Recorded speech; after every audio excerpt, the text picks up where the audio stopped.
What if I told you there was a way that you could take a customer from an absolute beginner, give them an awesome transformation, show your value, and then sell them on your course, your info products, and your coaching? I'm here with Richmond, and he has an awesome superpower called Tiny Challenges. Richmond, tell us a little bit about yourself and what you do. Parker, thanks for having me on. Look at this location. We're in Cancun, Mexico, and I guess we're both here because we created the life that we desired in our minds. But it all came from learning how to make your first dollar online, and that is the hardest dollar online because Absolutely. 100%. Not only are you I don't want to discourage people watching this right now, but business is hard, and there's a lot of competition. And the vehicle to actually make money. Hello. I know we got. Sorry about the distraction. We got so many So friends. Jessica just walked by. I did an episode with her 2 or 3 episodes ago. Good.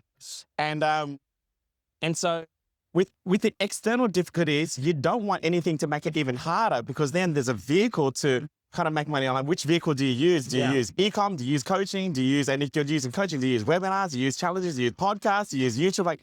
It makes it so incredibly hard that the chances of success is almost zero. So yeah, I'm grateful that you're having me on to talk about this because I believe what we're about to share is going to help more people online make the first dollar up to the first 100,000. And even as you see now, we got Myron doing tiny challenges, Russell doing tiny challenges. Eric is going to do a tiny challenge on me. That's awesome. It's crazy. So 2 of the most common problems that aspiring entrepreneurs, new entrepreneurs, business owners face is 1, how do I generate leads? And 2, how do I take those leads from, colder traffic to being buying customers and raving fans? And I think you've developed a really cool process that could help a lot of people. Yeah. So tell us a little bit about the concept of the Tiny Challenge. Yeah. Okay. So I guess a bit of a pre-frame. When I first presented this to Russell and even Myron, and they both say this, when I first heard you talk about that, Richmond, I was confused. I was thinking that won't work. It just can't work. But then as I re-explained myself to them, they're like, oh, that is the most genius thing ever. And that's how I've been basically speaking the last 12 months on pretty much almost every stage. You know what I mean? I remember the first time I heard about it, I think was it Funnel Hacking International or was it 9.5? Yeah. You presented on it and I'm like, but you're just doing one person. I'm like, it's so small, it's not going to make a difference. Yeah. So but we're talking about how to see scale. the power of, Oh my of how gosh. to implement that now Yeah. and understand the concept better as you've talked about it. Mind blowing. Yeah. Absolutely mind blowing. So what is a tiny challenge? Okay. So you can get clients through a webinar. You can get clients through a group challenge. You can get clients through doing a podcast. You can get clients through DM, posting content, and then getting on a sale call. You can do all those things, but they require a lot of skill to do them. Like, for example, let's just say webinar is probably the most common way to do it. But in order to do a webinar, number 1, you have to understand marketing. So how do I fill it up? How do I get people in the room? And then when I got 10, 20, 100,000 people in the room, how do I speak to them? So then I have to learn the skill of speaking, marketing, then the tech involved. It's even though tech these days is kind of easy, but even then, you see, and then you got to prepare slides. And now there's 5 or 6 skills you have to master just to make that work. Yeah. And it does work, but when you're starting out, It's overwhelming. It's overwhelming. Yeah. So a tiny challenge is like a group challenge, but it's done one-on-one with you and another person. That's it. So you imagine me and you, 5 calls, 30 minutes each, virtually, it's not in person, 5 calls back to back, Monday, Tuesday, Wednesday, all the way to Friday. And that's the ideal case, one-on-one, and that's it. And then over the 5 days, I deliver an outcome to you, and then I present an offer at the end. And then that's the easiest way to get started because you don't have to learn how to speak because we're having a conversation. Yeah. You don't have to worry about the tech. You don't have to have a following because it's only one person. You don't have to worry about a big launch because you can just agree on the times that you want to do it on. So if we're like, oh, let's do it. Like, for example, we're meeting at 9:00 today, but this is flexible, right? Yes. Whereas a launch with 100 people, you can't change the time. So you can make all 5 calls at very different times. You can do call 1 on Monday, call 2 on Wednesday, call 3 on Thursday, call 4 on Friday, and then Saturday they may have the kids' soccer or something. Let's just do that call Saturday night. And suddenly you get 100% show rate.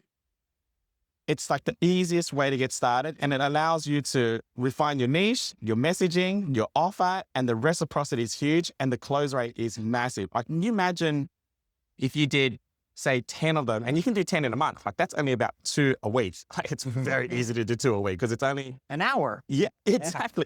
Exactly. It's easy. It's so easy. You do 2 a week. The closing percentage that I was blown away from is they are on average closing 1 in 3 as a beginner. Wow. We get some students do the first 10 and they close 9. So imagine you got a $3,000 offer and you did 10 in that first month that you just started. That's 3 by 3 is 9,000. So you made your first almost 10,000 in the first month. Yeah. You never had to launch, never had to learn speaking, never had to do the tech, never had to have a big following, never had to worry about no one showing up. There is no other way to make your first $10,000 quicker, easier, faster, and then you're off. That's why now. So it's beautiful. The beauty of the challenge, if you're not familiar with it, is that over a short period of time, you deliver value, a transformation, you help them accomplish something so they can see the benefits of working with you. And it makes the pitch so much easier when you go to sell your full service or your coaching program. Yeah. So you mentioned there's a lot of skills that you have to do when you traditionally are selling online with your webinars, your VSLs, things like that. Being an entrepreneur, I think in general, takes a special kind of individual. Yes. You have to be a little bit more mentally tough and headstrong than most. Could you tell us a little bit about your background and what led you down this path of entrepreneurship and then maybe pointed you in the direction of Tiny Challenges? Yeah, it's a great question. And I'll come down to, like, I know it may sound a bit fluffy, but the reality is your identity shapes how you perform as an entrepreneur. 100%. And so, like, for me, I used to be an optometrist, and that was my background. I was an optometrist in a tiny room, testing eyes, which is clearer, 1 or 2 for 10 years. Wow. I've done 20,000 eye tests in the 10 years I was an optometrist. Like, that's a lot of eye tests, but no one grows up, and no offense if you're an optometrist, but no one grows up saying, like, I want to be an optometrist when I grow up and be in a room and testing eyes particularly. No one does that. Like, you know what I mean? So but when I transitioned to coaching or being an entrepreneur, my identity was still, I'm an optometrist. And so I struggled for the first 6 months because even, like, if you were to ask me, oh, Richmond, what do you do? I was like, oh, I'm an optometrist wanting to get into business. That's what I would say. Until it clicked for me that I'd stop saying that. And I said, no, I'm a business owner, or I'm an entrepreneur, or I'm a coach. And I left the optometry tag. That's when the business took off. And so the identity had to come first, but it's kind of a catch-22. The powerful thing about Tiny Challenge is the moment that person makes that first dollar online, and even if they did a Tiny Challenge and they couldn't sell a $3,000 offer, and they're like, oh my gosh, I can't even sell a $1,000 offer. Sell a $10 offer. I don't care. Just sell something. Because that first dollar that goes in your bank account, the transformation that happens to your identity, now you're a legit entrepreneur, coach, and suddenly everything changes. There's an immediate shift in the perspective. I mean, I remember my background was e-commerce, right? So I started selling physical products online. And there was a couple weeks when I started, I had no sales. And I ended up just like dropping prices, doing all these things. And the second I got my first sale, I sold a sticker for $5. So good. Big $5 vinyl sticker for the back of a car. And I was like, okay, no, this will work. This can work now. And it was $5, right? Nothing really meaningful when it comes to the significance of wealth or generating an income. But it was enough to just change my mindset to the point where I knew I could do it now. That's right. Because I had done it. Similarly, one of the girls I coach, she does fitness business. She just had her first $10,000 week. Wow. And it is totally identity shifting. You know, now she's not the gym coach who's trying to get into online business. Now she is an online fitness coach. Wow. And she can do it at scale. Because she had one big week. That's right. So it's totally a great mindset shift. I love that you shared that. Because, like, you can imagine so many, like, the biggest reason why people fail at entrepreneurship, because it takes them too long to make that first dollar. Yes. And so, like, imagine you're in it for 6 months and you haven't made money yet. Number one, your identity hasn't shifted. But number two, you're like, this is not for me, and you give up. But that's why, like, through what you do and through what the Tiny Challenge has done, people were making their first dollar in the first week. Yeah. And then so they don't ever entertain giving up anymore.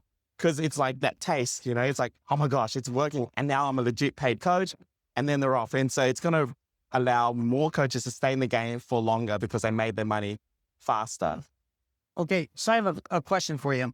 I mentioned my background was e-commerce, so I use a lot of like video sales letters, written sales letters, email newsletters, things like that. How do you know, or how would I know if a tiny challenge works for me in my business? Yeah.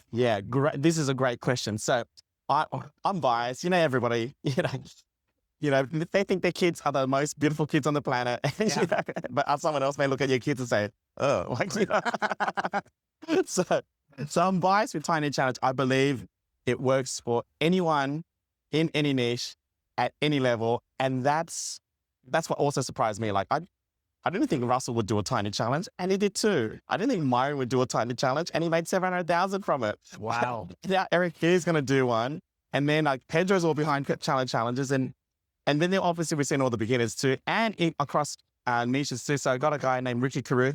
He only did 2 tiny challenges, and he made $125,000 from 2 That's tiny awesome. challenges. But he's a real estate agent, and so we got from every niche, every category. So in your newsletter, like. Right now, how do you acquire a customer? Is it through a webinar or podcast or someone like? So I should probably clarify, I run a couple different businesses. I've got e-commerce now. I do coaching as well. I recognize in my coaching business, I am biased towards the methods of marketing physical products because that's what my background was. Yeah. So I'm just maybe predisposed to using a traditional VSL or a traditional, like, I got my 2 Comma Club X award off of literally a sales letter as a landing page. Yeah. That was it. Yeah. So just text and pictures. Yeah. So I recognize I'm biased to that, but that's not necessarily the way you sell coaching or info products, right? It's different. You're selling yourself as the expert, as someone who can help deliver a result to them. Yeah. And that takes walking the customer through the journey. So when I look at the tiny challenge, that's actually a beautiful way to think about that. You're giving them the mini journey. Yeah. And you're actually walking them through maybe all of their objections as you do that, right? Yeah, 100%. And so I guess to answer your question, like imagine like info product just starting out. I mean, sorry, not info, physical products. Like I would tie on an info product to the physical product. Like, I mean, for example, one of my other students, she does genetic tech, like, you know how people can get genetic testing done and, you pay a couple $100 and it tells you what you should do, but there's no implementation coaching on that. Mm-hmm. So she does a 5-day genetic testing challenge, and all you got to do is pay for the kit, and you can do it for like $100, or you can pay for an advanced kit. But through the 5 days, a tiny challenge, she goes through the results with you, builds out a custom plan, and then if you like her help implementing and some accountability and support to hit your health goals, then it's 6 months of coaching for $3,000. And imagine she's starting out, she's going to sign up her first 10 clients like in the first month, because anyone who gets genetic testing is serious about their health. They're going to sign up to the 3K. Definitely. Like, they're Definitely. Well, and a genetic test in and of itself isn't cheap. They're already showing that they are willing to invest in that. Exactly. Like they are a biohacker. Like that's a really good way to kind of niche down already, like without putting in the effort to niche down. That's right. Imagine you're a personal trainer watching this, and personal trainers, they're all struggling, right? I would highly recommend, as a personal trainer, niche down to like a 5-day tiny challenge, but do genetic testing and get them to pay the $100 for it.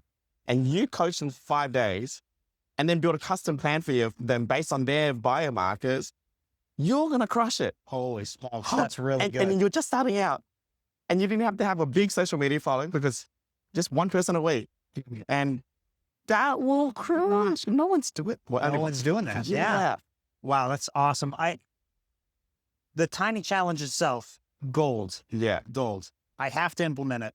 You can do a paid version too. Like, my goodness, yeah. Like that's another level, like the paid tiny challenge. Because most of these are, should you do free or paid?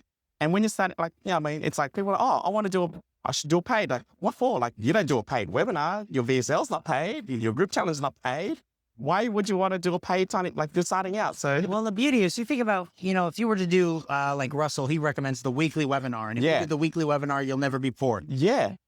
The problem is the weekly webinar takes a lot of time. Yes. And you burn out on it. Yeah. The tiny challenge, you know, you're talking about a half-hour call a day per Yep. person, right? So Yep. maybe do an hour, hour and a half a day.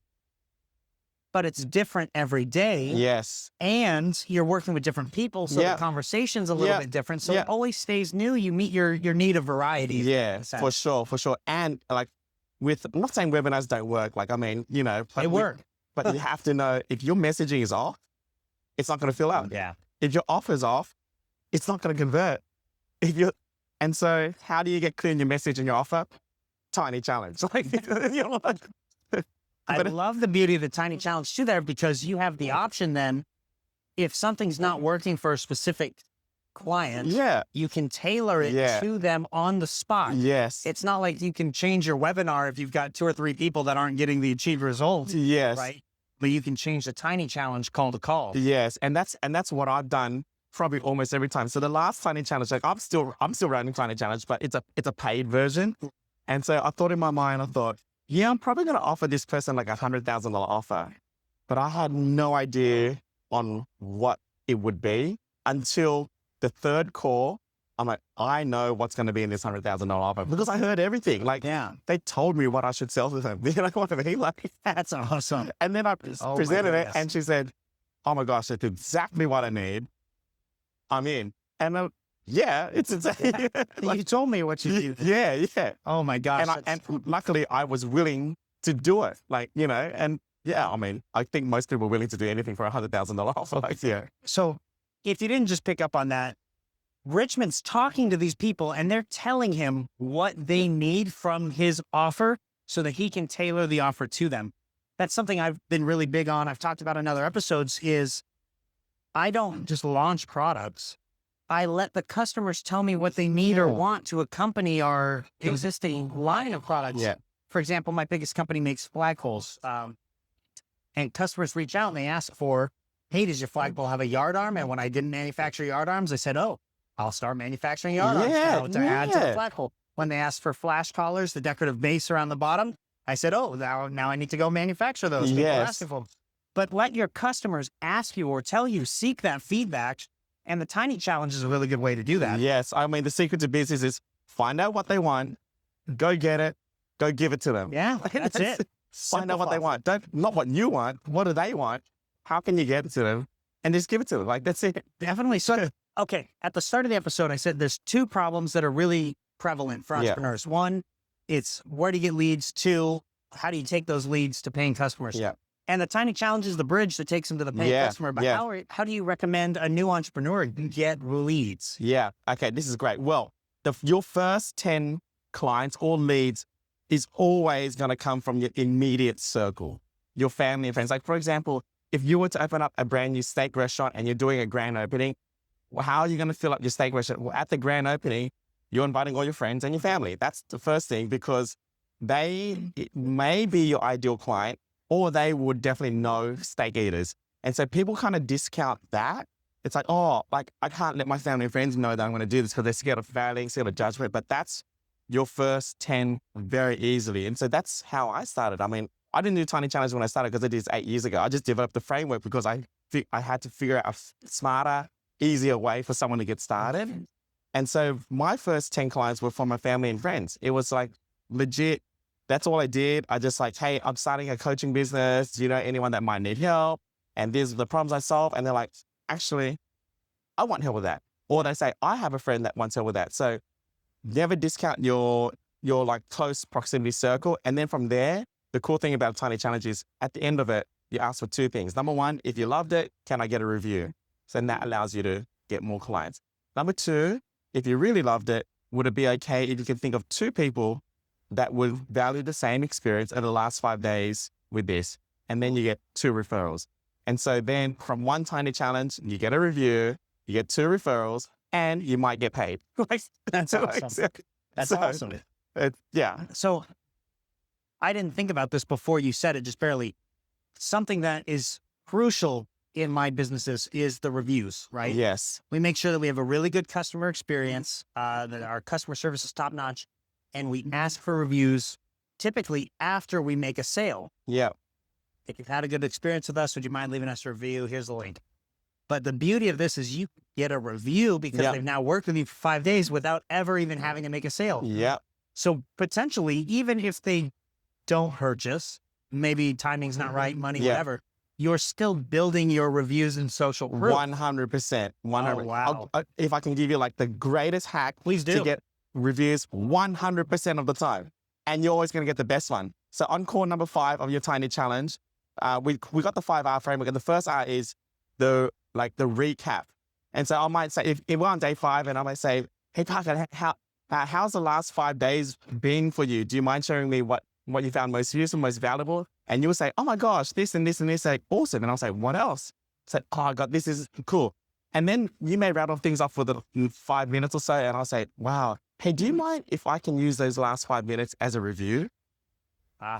Oh, that's beautiful. And they're like, of course, because people would hate, like not hate, but giving a review proactively is like, oh, now I got to. That's inconvenient. Yeah, it is. And then it's and sometimes you've like try to be perfect about it, and So you prompt them into the perfect review, yeah, and then you just get the video testimonial. and then they have to do it after, and it's natural. Holy smokes, And that's cool. a gold mine. Yeah, and then you can have that as a video or as written or clip it or whatever. Like, So everybody struggles to some degree with getting the social proof when they first start, right? Yeah. Because it's awkward to ask people that you maybe worked with in the past. And I understand that.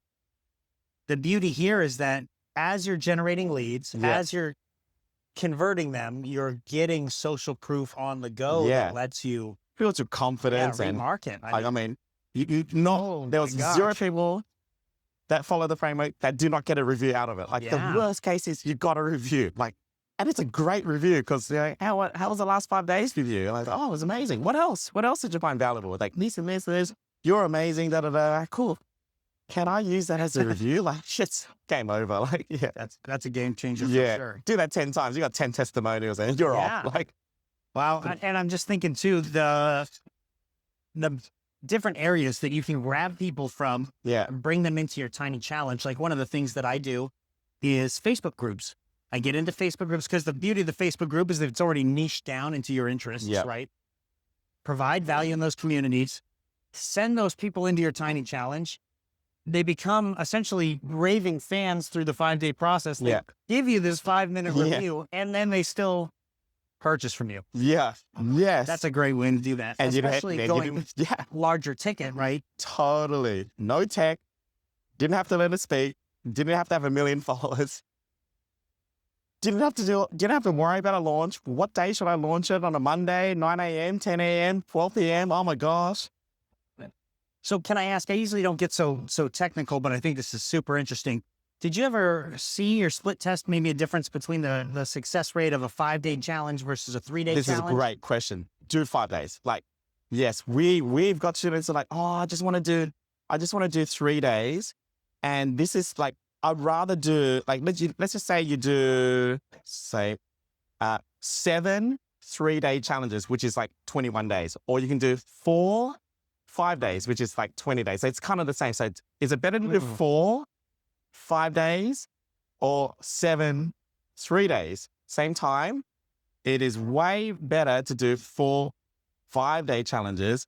You will close on average 1 in 3, maybe so you probably close 1 or 2 out of them, right? Now, if you do 7, your close rate is exactly the same, but you have to find 7 people as opposed to 4. Yeah.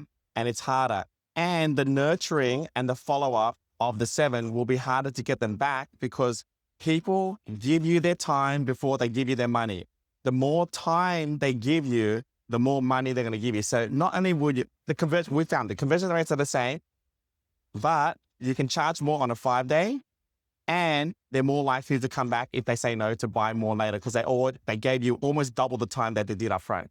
Yeah, it almost seems like that just becomes a part of their routine then. You're a touch point that they expect to have. Exactly. The other benefit, and this is why the close rate is high on a 5 days, because you assign homework at the end of every call. So it's on a 5-day challenge, there's 4 points of homework because after call 1, 2, 3, and 4, and then you hold them accountable to the homework. So they get progress through 5 days as opposed to 3 days where there's only 2 pieces of homework as opposed to 4. And so the progress is less. It's kind of like, you know how the PTs give out a free gym session and if you like it, you sign up. But the problem with that is you don't get a sense of progress. And like kind of like what Myron talked about yesterday, like disruption follows intention. And so you you have one 30-minute session, you feel worse. Like, so Trainer just beats you up. yeah. Yes. But whereas if your life got a 5-day thing, you start to feel better and you see the progress and you see yourself getting stronger and you see the transformation. You're like, and people, believe it or not, they actually don't, you may think people want to buy an outcome, they actually want progress. Yeah. I've had students who got the outcome, but because they didn't appreciate progress, because you didn't help them see the before and after, they're actually not happy. Whereas people who didn't get the full outcome, but they could see the before and after, they're happy because they're progressing. And so 5 days is better than 3 because they get to appreciate progress much more than 3 days, let alone 1 or 2. Like that progress is key. I'm glad that you shared that. It's something I wrote about in my my book, How the Hell Are You Doing This?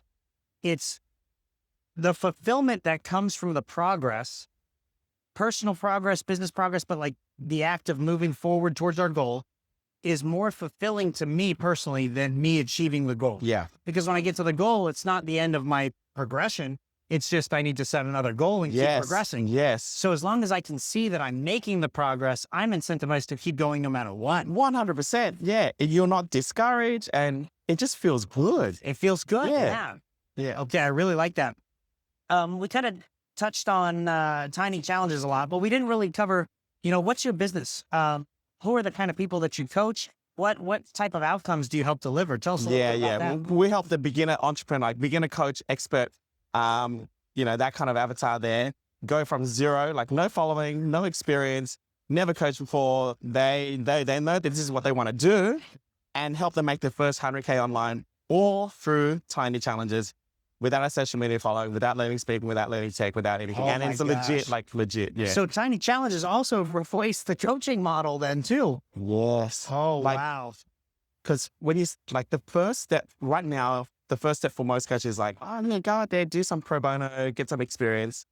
And that's typically like, you might do a call a week for 5 or 6 weeks. That's 6 weeks. And pro bono is only geared towards getting the coach experience. It doesn't really benefit the other person. It's a really, really weird thing. But you don't need to do, and it's not a sales framework. Yeah. Whereas a tiny challenge is 5 calls over 5 days, not 6, 7, 8 weeks. But it's a sales framework, and it's a very deliberate structure to get an outcome, and then to make a sale at the end. And so you earn while you learn. And So I'm glad you shared that. When I started in coaching, I took on a handful of solopreneurs for free, and I took them on in exchange for the testimonials, the video testimonials. And I had been working with a guy for about a month, and I came over to the house, we sat down, we're talking. I told him, I said, look, dude, I give you all this advice. I'm trying to coach you, work you through your problems. You never implement anything. Why? And we kind of worked through it together. And the reality was that because it was free, he didn't associate value to what I was doing. That's correct. And so he wasn't motivated to implement it. You need them to have the investment. It's free, it's pro bono. No, it's just a weird, but hey, would you like to do a 5-day one-on-one challenge with me? And they're like, even though that sounds better. Yeah, let's go. Like they just 5 days challenge one-on-one, and it might be free too, but it's like, yeah, like I'm down for that. And it's then in a very different mindset. Yeah. So I'm curious, and you don't maybe have to answer if you don't want to answer. If somebody finds you online, they go to join your program, and it's a 5-day challenge. Yep.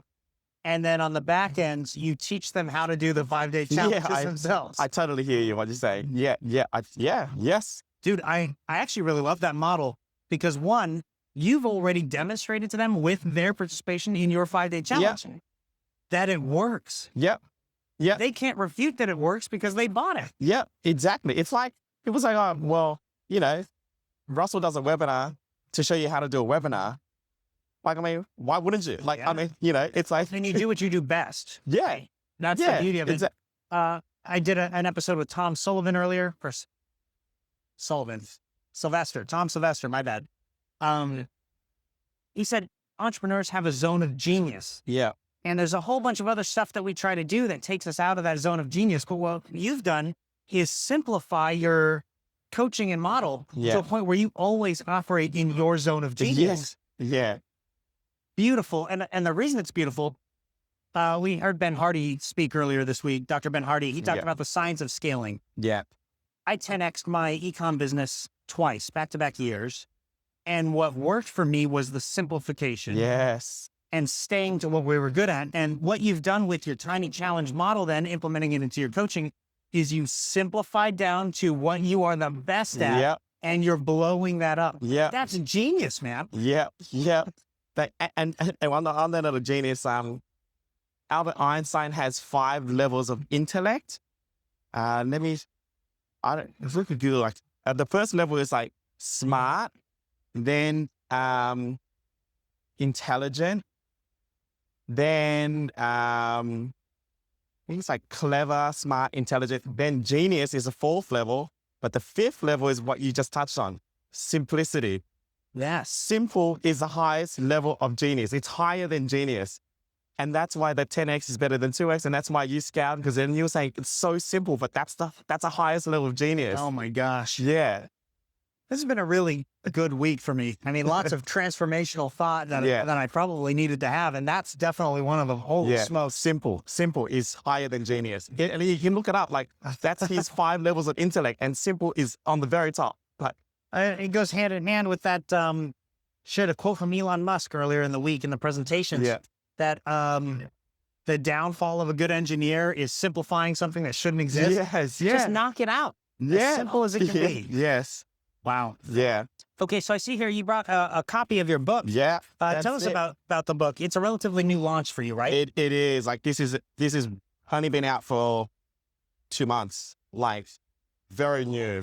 And yeah, we've sold a couple of thousand copies already. It's pretty crazy, actually. It's hoarded by Russell Brunson, right? Which is awesome. So that goes through the whole framework on how to do a tiny challenge, like how to create it, how to deliver it, how to enroll your clients at the end of it, how to keep. I think the most important thing, particularly if you're just starting out, is those 30-minute calls could blow out to 90 minutes or 2 hours for a beginner, because they don't know how to keep the calls tight. And so if you know how to keep the calls tight, because I've got scripts in there, how to do the opening frame, how to do the closing frame, how to keep it all condensed and do it over 5 days. And so the whole book is designed so you don't have to wing it. You don't have to guess it. Yeah. And you can get it done really quick, really easily, and you can feel more confident in what you're doing. So if you're a new entrepreneur or an aspiring entrepreneur, recognize the scripts are all in the book. I mean, you made it a step action drill. Essentially, it's one by one, easy for them to follow. I made it simple. It's simple. It's we simple. love that. Yeah. Awesome. Okay, so we talked about your business. We talked about you a little bit. Have you noticed, and really actually the tiny challenge is encompassed. I try to break most of the episodes down into who you are as an individual, what got you into entrepreneurship, your business, and then the strategy, what's working and what's not working. But it seems like in the process of simplification, the strategy is the tiny challenge. Yeah, that's right. It's so simple. Conceptually, there's not much overwhelm. And right now, I don't think there's anything that's simpler than this to get started. Really online and faster. Awesome. Yeah. So I really appreciate you coming on. You've given us a lot of value. You've given the viewers a lot of value, and time is valuable too. Is there anything that I can do to help you or provide value to you and your audience? I appreciate you, man. Just being on your channel is really useful. I know your viewers are going to watch this, get a lot of value. They can purchase the book. My personal goal, is we don't make any money from this book. It's a free book plus shipping. You're just going to pay for shipping. So I'm not looking to make money from this book. But we'll get a link in the comments below. The link in the comments, tinychallengebook.com. So my personal goal is I really believe this is going to be it needs to be the primary first step for everyone starting out. And so, over anything else. And my dream and my vision is to have this framework known by the masses. And it's like, oh, you're just starting out? Yep, your first step is do Richmond's Tiny Challenge. You want to make your first $10,000? even up to 100,000, start with a tiny challenge. Like start there, start there, start there, start there. Because I know that if they don't start there, their chances of giving up and being discouraged is exponentially high because every other framework has more skills involved for you to learn to get started. And so my personal mission is to have over 100,000 copies of the book sold in the next 12 months and then 1 million copies sold in the next 3 years, because everybody, like, this is going to help more people get out of the rat race faster than any other framework. And that's the personal impact goal. So That's spreading awesome. that word would be awesome. We'll make sure we spread the word. Yeah. Dude, I really appreciate your time today. Appreciate Thank you, you so Parker. much for Thank coming you, on the man. show. Thank you. That's Nice, it. man. You crushed it. Oh, stop. It's all you. Dude, man, like, seriously, like, I've been on a lot of these and you